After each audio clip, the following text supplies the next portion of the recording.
के परिवार में, आपके पड़ोस में या फिर कोई ऐसा शख्स जो मानसिक रूप से बीमार है, ये क्रियाएं जो हैं उनके लिए है और उनको स्वस्थ करने में ये लाभकारी है। से जहाँ से इसे लॉक करें और जल लेकर आप बड़े बड़े घूंट से जल को पान करें।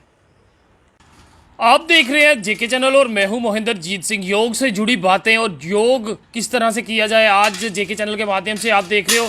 और आज आपको गज करनी दिखाएंगे। गज करनी यानी कि एक ऐसी क्रिया जिसे हाथी से सीखा गया है और आज स्वामी जी वो क्रिया जो है वो हमें करके दिखाएंगे कि आखिरकार ये गज करनी क्रिया जो है वो होती क्या है और कई बीमारियों को दूर करती है।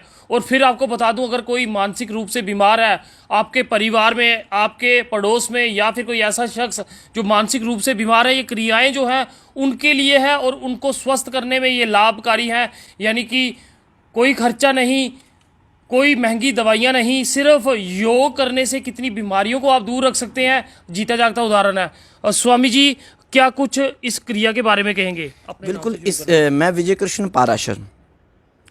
इस जो क्रिया का नाम है गज करनी, मतलब कि इससे गज मैंने होता हाथी। हाथी से इस क्रिया को लिया गया। इतना बड़ा हाथी अगर कहीं बीमार पड़ जाए तो वो कहाँ इलाज के लिए जाएगा। तो इसलिए प्राकृतिक ने, भगवान ने उसे योग सिखा दिया कि बरसात के समय या किसी भी समय उसको लगे तो उसने जाकर नदी में जाकर जल भरना है और पानी पी के वो गज जो है प्रेशर से पानी को बाहर फेंक देता है। अंदर जो बात पित्त कफ जो अंदर हमारे अंदर जो दोष जुड़े होते हैं वह सारी अंदर की वो सफाई कर देता है। किसी भी प्रकार का रोग जो होता है वो पेट से ही प्रारंभ होता है। चाहे आप ट्यूमर जैसे घातक बीमारियों को भी लगा लो, कोई भी बीमारी का अगर आप लेते हैं तो उसका पेट से, हृदय से ही प्रारंभ होता है। और इनके 3 मूल होते हैं, बात पित्त कफ।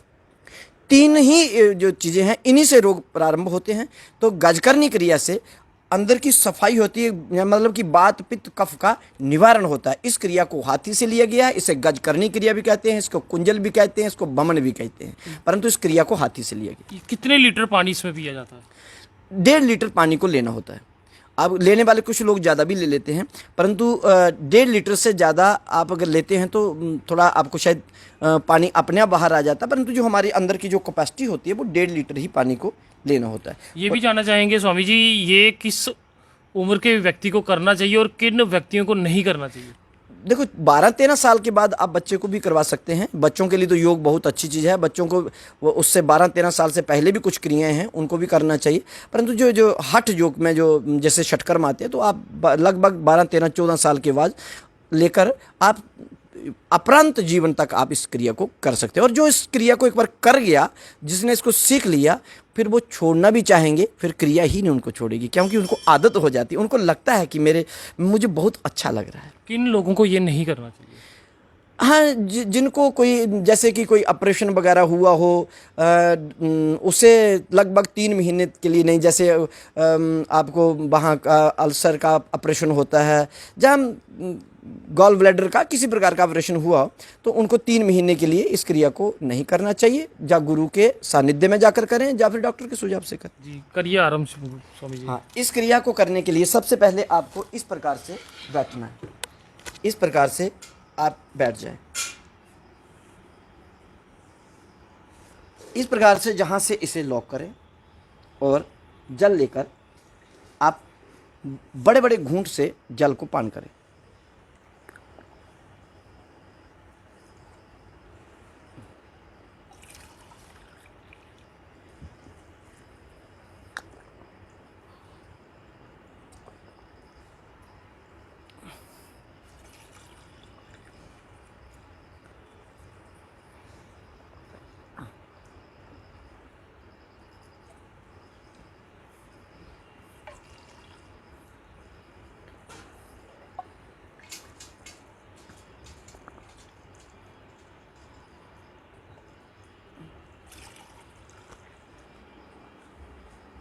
एक गिलास और भी ले सकते हैं। और अब आपको जितना जल आपने लिया है इतना जल आपने बाहर भी करना है।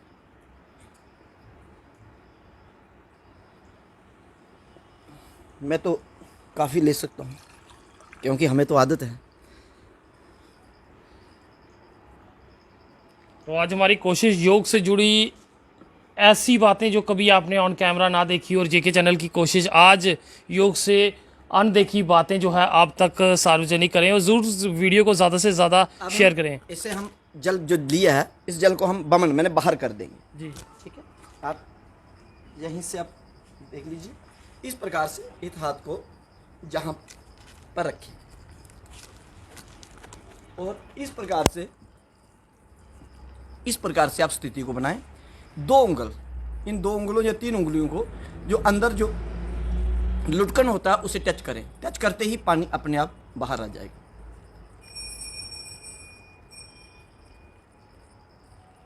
तो देखा आपने किस तरह से स्वामी जी अब इस पानी को बाहर निकाल रहे हैं। हालांकि ये वीडियो पानी निकालने का हम पूरा अब तक सार्वजनिक नहीं कर सकते कि इन लोगों को ये विचलित कर सकता है। स्वामी जी अभी आपने जितना पानी पिया था वो सारा आपने बाहर कर दिया। अब शरीर में किस तरह का महसूस होता है, क्योंकि हमारे देखने वाले ज़रूर जानना चाहेंगे।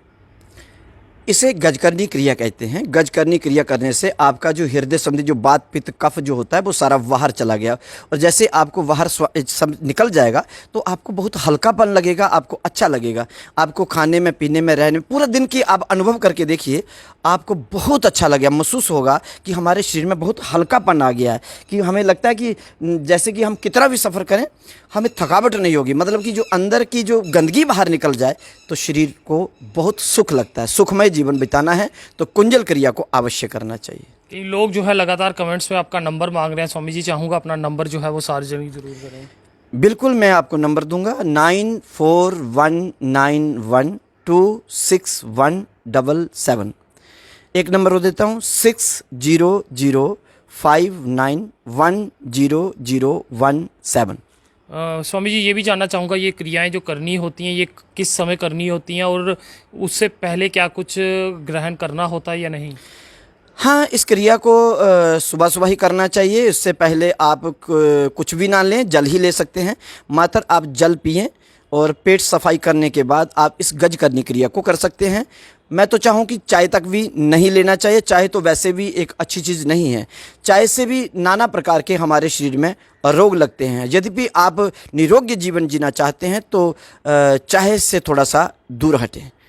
तो आज योग से जुड़ी कई बातें हमने आप तक सार्वजनिक की। ये योग की बातें आपको कैसी लगी, और गज करनी क्रिया जो है उसे लेके आपका क्या कुछ कहना, क्या इससे पहले आपने कभी इस तरह की क्रिया की है? मैं फिर कहता हूँ, कभी भी इस तरह की क्रिया करने से पहले अपने योग गुरु से एक बार सलाह ज़रूर लें। देखते रहे जेके चैनल। मुझे महेंद्र जीत सिंह और मेरे कैमरा पर्सन रघु को दीजिए इजाज़त। नमस्कार।